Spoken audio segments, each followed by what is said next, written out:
पिछली क्लास में हम कबीरदास जी के 5 दोहे आरंभिक पढ़ चुके हैं। जो तेलंगाना राज्य में स्नातक स्तर पर तृतीय सत्र में तीसरे सेमेस्टर में कबीरदास जी के 10 दोहे प्रिस्क्राइब किए गए हैं। उसके आरंभिक 5 दोहे हम पिछली क्लास में पढ़ चुके हैं और आज जो शेष 5 दोहे हैं उन 5 दोहों पर हम प्रकाश डालेंगे।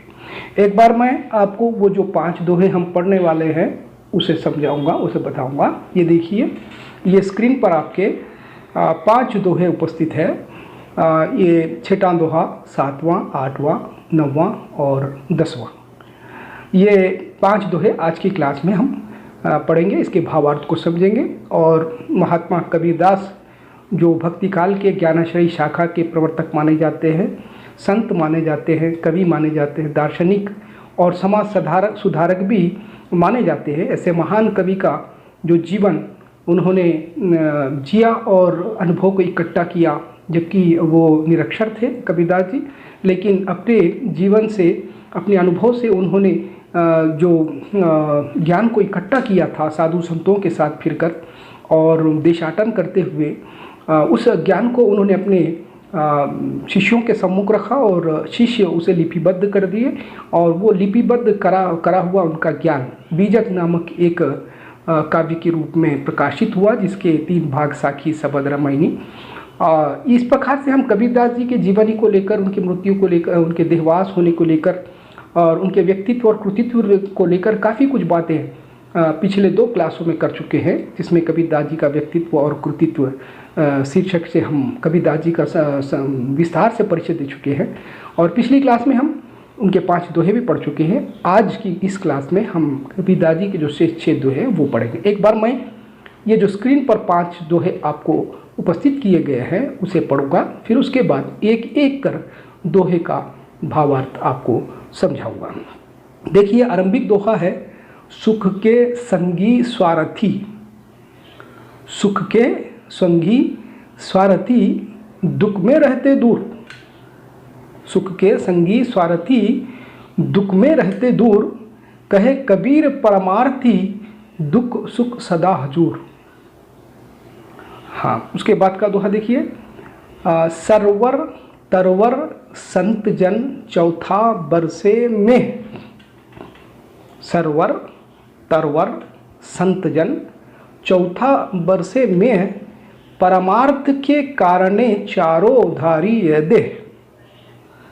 ये 7वां दोहा। 8वां दोहा देखिए, दुनिया कैसी बावरी पाथर पूजन जाए। दुनिया कैसी बावरी पाथर पूजन जाए, घर की चाकी कोई न पूजे, जेही का पीसा खाए। फिर उसके बाद 9वां दोहा देखिए आप, जी घटी प्रीति न प्रेम रस। जी घटी प्रीति न प्रेम रस, फुनी रसना नहीं राम। ते नरी संसार में उपजी शये बेकाम। 10वां और अंतिम दोहा देखिए आप, सीलवंत। सीलवंत सीलवंत सबसो बड़ा। सीलवंत सबसो बड़ा सब रत्नों की खान। सीलवंत सबसो बड़ा सब रत्नों की खान, 3 लोकों की संपदा रही सील में आए। अंतिम दोहा बहुत बढ़िया दोहा है। सीलवंत सबसो बड़ा सब रत्नों की खान, 3 लोक की संपदा रही सील में आए। ये 5 दोहे आज की क्लास में हम समझने का प्रयास करेंगे, इसके ऊपर प्रकाश डालेंगे और इसके भावार्थ को समझेंगे। कबीरदास जी का जो संदेश है, निसंदेह समाज को अच्छे मार्ग पर रखने के लिए और समाज का पथ प्रदर्शन करने में सक्षम है और उनका अनुभव, उनकी वाणी, उनका दर्शन एक बिगड़े हुए व्यक्ति को सुधारने में सक्षम है। देखिए, 6वां दोहा मीन्स आज की क्लास का पहला दोहा, सुख के संगी स्वार्थी दुख में रहते दूर। कबीरदास जी कहते हैं कि वो लोग जो सुख में साथ रहते हैं और दुख आते ही छोड़कर चले जाते हैं वो स्वार्थी है। अपने काम को निपटाने के लिए, अपनी भलाई के लिए वो दोस्ती करते हैं और साथ रहते हैं, और जब समस्या आती है, संकट आता है, दुख आता है तो छोड़कर निकल जाते हैं, 9 2 11 हो जाते हैं। कबीरदास जी कहते हैं कि ऐसे लोग स्वार्थी होते हैं। वो अपने स्वार्थ के लिए ही साथ निभाते हैं, दोस्ती करते हैं, और जब स्वार्थ हट जाता है, दुख संकट आ जाते हैं तो वो दुख को बांटते नहीं हैं, सुख को ही केवल बांटते हैं, दुख को बांटते नहीं हैं। अंग्रेजी में एक कहावत है, a friend in need is a friend indeed, यानी संकट में जो साथ देने वाला मित्र होता है वही सच्चा मित्र होता है। तो जो संकट के समय छोड़कर दूर भाग जाता है वो स्वार्थी होता है। इस बात की पुष्टि कबीरदास जी इस कविता में करते हुए कहते हैं कि कहें कबीर परमार्थी सुख दुख सदा हजूर। और जो परमार्थी लोग होते हैं, सच्चे और सज्जन लोग होते हैं, संत लोग होते हैं, अच्छे लोग होते हैं, निस्वार्थी लोग होते हैं, वो सुख दुख में सदा साथ रहते हैं और सुख को भी बांटते हैं और दुख को भी बांटते हैं। और जिससे वो साथ निभाते हैं, जिससे वो मित्रता करते हैं, उसके दुख को भी वो देख नहीं सकते। वो दुख में साथ देते हैं, संकट को, परेशानी को बांट लेते हैं, और परेशानी में, दुख में, संकट में छोड़कर वो जाते नहीं हैं। वो सच्चे परमार्थी है, सज्जन है, अच्छे व्यक्ति है, और उनका साथ निभाना चाहिए।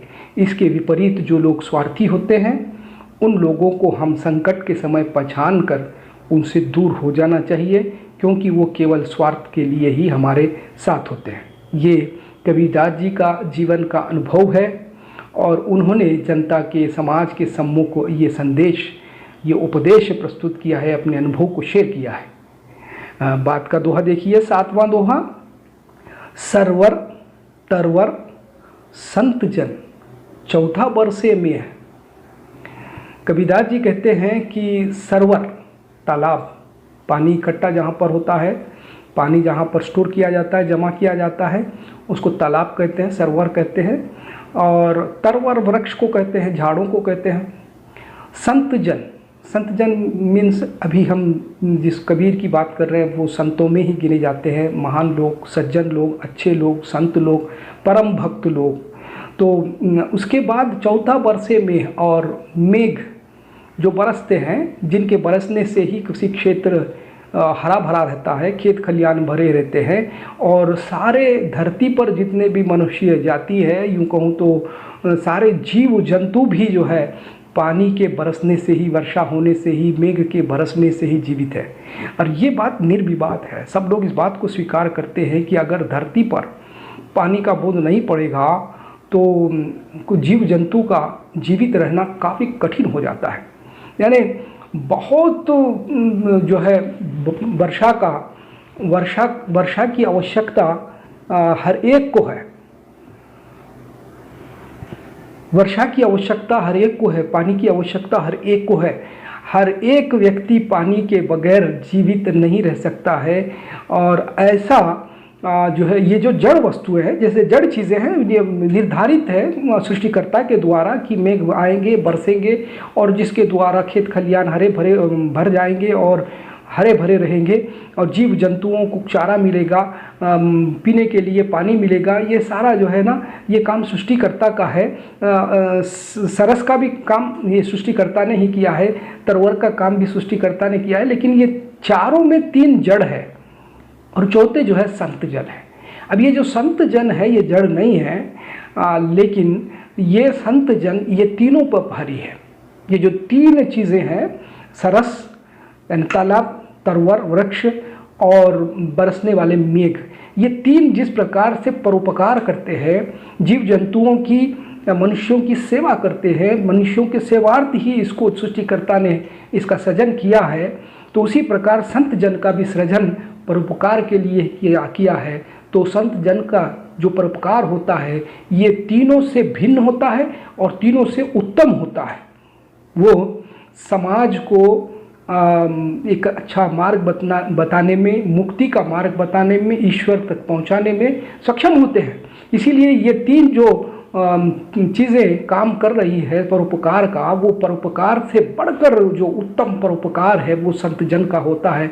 वो परमार्थ के कारण चारों धारी देह। बेशक इसमें कोई संदेह नहीं है कि ये चारों भी परमार्थ के कारण ही बनाए गए हैं सृष्टिकर्ता द्वारा, किंतु इन चारों में संत जनों का जो परमार्थ है, जो परोपकार है, दीन बंधुओं के, गरीबों, लाचारों के और भटके हुए लोगों के लिए जो उनका संदेश है, वो संदेश ये तीनों के परोपकार से उत्तम माना जाता है। ये था 7वां दोहा कबीरदास जी का। आगे बढ़िए, इसके बाद हम 8वां दोहा देखेंगे। 8वें दोहे में देखिए, दुनिया कैसी बावरी पाहन पूजन जाए।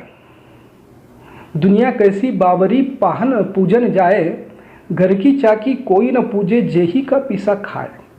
मैंने आपको पिछली क्लास में कबीरदास जी के बारे में, व्यक्तित्व और कृतित्व के बारे में चर्चा करते हुए कबीरदास जी की मानसिकता को, उनके व्यक्तित्व को काफ़ी स्पष्ट रूप से आपके सम्मुख रखा था। जन्म आपका ब्राह्मण परिवार में हुआ और पालन पोषण मुस्लिम परिवार में हुआ, फिर भी कबीरदास जी किसी एक धर्म के प्रति पूर्ण रूप से झुके नहीं। दोनों धर्मों में जो बात उन्हें पसंद आई स्वीकार करें, और दोनों धर्मों में जो बात उन्हें पसंद नहीं आई उसका खुलकर विरोध करें, डटकर विरोध करें।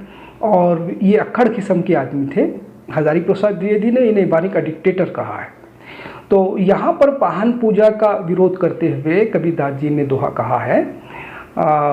इस दोहे से ये बात स्पष्ट होती है कि कबीरदास जी पाहन पूजन के विरोध में थे। कबीरदास जी कहते हैं कि दुनिया कैसी बावरी, यानी दुनिया को समझ नहीं है, बावरी है, पागल है।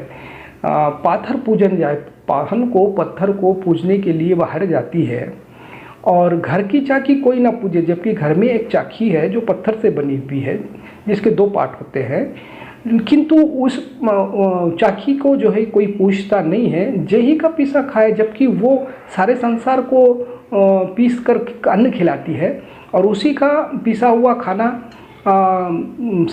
सारा संसार खाता है, और उसको घर में रखने के बाद घर में उसको पूज सकते हैं। अगर पाहन को पूजना ही है तो बाहर जाकर दूसरे पाहन को पूजने की क्या आवश्यकता है। इस दोहे के माध्यम से कबीरदास जी एक संदेश देना चाहते हैं। जो लोग भगवान को बाहर जाकर ढूंढते हैं, वो लोगों को चाहिए कि बाहर जाकर ढूंढने से पहले अपने आप में झांके, अपने भीतर झांके, अपनी आत्मा की ओर देखे, अपने अंदर देखे, क्योंकि भगवान इधर उधर ढूंढने से मिलने वाला नहीं, वो सर्वव्यापी है, घट घट वासी है, वो कहीं पर भी मिल सकता है। यानी भगवान को ढूंढना है तो अपने भीतर ढूंढो, ऐसा संदेश इस दोहे के द्वारा हमको मिलता है। इसके बाद देखिए 9वां दोहा, बढ़िया दोहा है। जिही घटी प्रीति न प्रेम रस। जिही घटी यानी जिस शरीर में, जिही घटी प्रीति न प्रेम रस, फुनी रसना नहीं राम, तेनर इस संसार में उपजी शय विकाम। कबीरदास जी कहते हैं कि जिस शरीर में प्रेम नहीं होता है, और जो व्यक्ति प्रेम के महत्व को नहीं समझता है, प्रेम रस से अपरिचित होता है, यूँ कहूँ तो जिसका हृदय पाषाण होता है, पत्थर होता है, जो पिघलता नहीं है, और जिसकी आंख में पानी नहीं आता है, और जो कभी किसी से प्रेम नहीं कर सकता है, और प्रेम की जो क्या कहते हैं तन्मयता होती है, प्रेम की जो तड़प होती है, बेचैनी होती है, उससे अगर कोई व्यक्ति अपरिचित है तो वो व्यक्ति इस धरती पर बेकार है। कबीरदास जी एक स्थान पर प्रेम को लेकर एक और दोहा भी लिखे थे। जाघट प्रेम न सांचे, सोघट जान मसान। जाघट प्रेम न सांचे, सांचरे सोघट जान मसान, जैसे खा लोहार की सांस लेत बिन प्राण। कबीरदास जी ने कहा कि जिस शरीर में प्रेम का संचार नहीं होता है, जो हृदय प्रेम से वंचित हो जाता है, प्रेम से अपरिचित हो जाता है, प्रेम के खूबी को जानता नहीं है, तो वो मृतक है, वो मशान के समान है, वो श्मशान है, वो एक खबर है, वो समाधि जैसा है। और आगे कहते हैं कि वो सांस लेता, बेशक है सांस लेता है, लेकिन समझो कि जैसे लोहार की खाल लेती है। लोहार की खाल भी तो सांस लेती है, उच्छ्वास निश्वास उसमें भी होता है, तो उसमें और इसमें कोई फ़र्क नहीं है। ये भी उच्छ्वास निश्वास करता है, लोहार की खाल भी उच्छ्वास निश्वास करती है। मानो वो मनुष्य कहलाने के योग्य नहीं है, बल्कि वो एक मृतक शरीर जैसा है, वो मरा हुआ व्यक्ति, वो श्मशान जैसा है। तो प्रेम के महत्व को कबीरदास जी बताते हुए यहाँ पर कहते हैं, और राम नाम के महत्व को भी उन्होंने इस दोहे के द्वारा उजागर किया है। कबीरदास जी इसके साथ साथ ये भी बताना चाहते हैं कि ऐसे व्यक्ति, ऐसे भक्त जिनके रसना यानी उनकी ज़बान पर, जिह्वा पर राम नाम नहीं होता है, वो झूठ मूठ के भक्त है, और उनका इस संसार में, ऐसे नर का, ऐसे लोगों का इस संसार में उपजना यानी जन्म लेना, पैदा होना बेकार है, और वो लोग व्यर्थ में ही नष्ट हो जाते हैं, जो प्रेम से वंचित हो जाते हैं। इस धरती पर आने के बाद, इस धरती पर आने के बाद हर मनुष्य को, हर व्यक्ति को प्रेम के महत्व को समझना ही है। प्रेम के जो महत्व को नहीं समझता, जिसका हृदय पाषाण होता है और जिसकी जिह्वा पर राम नाम नहीं होता है, वो इस संसार में जन्म लेकर भी व्यर्थ है, वृथा है। उसका जीवन ऐसे ही नष्ट हो जाता है, व्यर्थ में नष्ट हो जाता है, वो उसका जीवन व्यर्थ है। तो उसके लिए ये दोनों चीज़ें बहुत ज़रूरी है। तो देखिए, हम अब अंतिम दोहा पढ़ेंगे। बहुत बढ़िया दोहा है। सीलवंत सबसे बड़ा, सीलवंत सबसे बड़ा सब रत्नों की खान, सीलवंत सबसे बड़ा सब रत्नों की खान, तीन लोक की संपदा रही सील में आन। अब यहाँ पर सीलवंत को सबसे बड़ा कहा जा रहा है। ये सीलवंत क्या होता है? सीलवंत का जो शाब्दिक अर्थ है वो विनम्र, नम्रता पूर्वक जो गुण होता है, जिसमें नम्रता का गुण जिसमें होता है, उसे सीलवंत कहते हैं। लेकिन नम्रता जो होती है वो मनुष्य के भीतर कब पल्लवित होती है, कब जन्म लेती है, कब एक साधारण व्यक्ति विनम्र व्यक्ति के रूप में बुलाया जा सकता है? तो देखिए, ध्यान देने वाली बात है, क्योंकि यहाँ पर कबीरदास जी ने सीलवंत को बहुत ऊंचा खड़ा कर दिया है और सबसे बड़ा वो कहा है, उसको सबसे बड़ा धनवान कहा है। तो यहाँ पर ध्यान देने वाली बात एक ये है कि जो पुरुषार्थ है, काम, क्रोध, मद, लोभ, इस पर जो व्यक्ति विजय पा लेता है, इन चारों चीज़ों को जब वशीभूत कर लेता है, तो उसमें विनम्रता का भाव उत्पन्न होता है। ये चारों का अधीन जो व्यक्ति होता है वो कभी विनम्र नहीं हो सकता है। तो जब उसमें विनम्रता का भाव उत्पन्न होता है तो उसका ये प्रमाण होता है। क्या प्रमाण होता है? कि वो गरीबों, लाचारों, बेबस लोगों का हितैषी होता है, वो सबका शुभ चिंतक होता है, सबका भला चाहने वाला होता है। तो ये जो सारी बातें हैं ये इंटर रिलेटेड है, अविनाभाव संबंध रखने वाली है। तो ऐसी स्थिति जिसमें आती है तो वो विनम्र माना जाता है। कबीरदास जी कहते हैं कि ऐसी विनम्रता अगर किसी व्यक्ति में आ जाती है, मीन्स वो सबका भला चाहने वाला हो जाता है, गरीबों, लाचार और बेबस दीन बंधुओं का वो हितैषी होता है, शुभ चिंतक होता है, और वो सबका क्या कहते हैं, खैर चाहता है। जैसे कबीरदास जी ने पिछले हम उनका परिचय पढ़ते समय एक बहुत अच्छा दोहा उन्होंने लिखा था, कबीरा खड़ा बाजार में सबकी मांगे खैर, ना कहूँ से दोस्ती ना कहूँ से बैर। तो ये स्थिति उसमें आ जाती है कि किसी से उसकी वार्ता नहीं होती है और सबकी वो खैर चाहता है। तो ऐसी खैर चाहने वाली जो मानसिकता और जो गुण होता है वो सबसे महान और महत्वपूर्ण होता है। तो उसी व्यक्ति को शीलवंत कहते हैं। अब अगर केवल शीलवंत नाम रख लेने से काम चलने वाला नहीं है, और कभी कोई व्यक्ति अपने आप को शीलवंत कहकर बुलाएगा और अपने आप को बहुत विनम्र व्यक्ति कहेगा, तो बोलने से कुछ होने वाला नहीं है, उसके प्रमाण होना चाहिए। वो प्रमाण जो मैंने भी आपको बताया। तो कबीरदास जी कहते हैं कि ऐसा जो व्यक्ति होता है, जो शीलवंत होता है, मीन्स जो नम्रता रखने वाला व्यक्ति होता है, वो इस संसार में सबसे बड़ा धनिक व्यक्ति है। वो बहुत बड़ा धनिक व्यक्ति है, सबसे बड़ा व्यक्ति है। सब रत्नों की खान उसके पास है, सारे रत्न उसके पास मौजूद है, सारे रत्नों की खान उसके पास है। तीन लोगों की संपदा रही सील में आन। कबीरदास जी कहते हैं कि ये जी सीलवंत व्यक्ति होता है, ये नम्रता का स्वभाव जिसमें होता है, उसके पास तीन लोगों की संपदा होती है। ये तीन लोग क्या है भाई? पाताल लोक, धरती लोक, देवलोक। ये तीनों लोगों की संपदा मीन्स लोक ज्ञान, काल ज्ञान, दिव्य दृष्टि और ईश्वर के रहस्यमयी जो बातें होती है, ये सारी की सारी असीम संपदा उसके हाथ लगती है।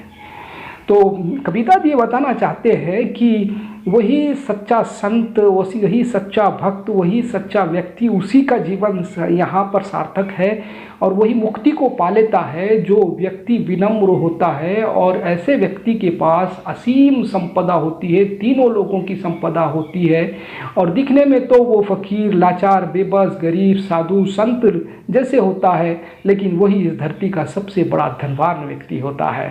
और यही बात कबीरदास जी बताना चाहते हैं। कबीरदास जी इस दोहे के माध्यम से संदेश देना चाहते हैं कि मनुष्य को सबसे पहले अपनी शीलता को सुधारे, वो शीलवंत बने।